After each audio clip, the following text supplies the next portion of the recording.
اسلام کا حقیقی تعارف اہل سنت و جماعت ہے۔ اہل سنت میں ہم دیکھتے ہیں کہ اللہ رسول نے جس ذات کو، جس فرد کو، جس طبقے اور جس جماعت کو، بلکہ جس ذرے کو بھی عزت عطا کی ہے، احترام کے لائق بنایا ہے، اہل سنت والے ان کا ادب و احترام کرتے ہیں۔ ورنہ اہل سنت کے دائیں بائیں آپ دیکھیں تو ان کا دین، ان کا مذہب، ان کی عبادت کیا ہے؟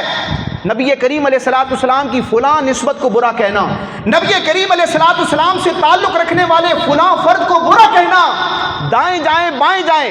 اہل سنت کے دائیں بائیں آپ کو یہی مزاج ملے گا جس کو وہ افراد اپنا دین سمجھتے ہیں، اس کو عبادت سمجھتے ہیں، اس کو دین پر استقامت پذیر ہونے کا معیار سمجھتے ہیں کہ یا تو صحابہ کو برا کہو یا معاذ اللہ اہل بیت اطہار کی شان میں کمی کرو۔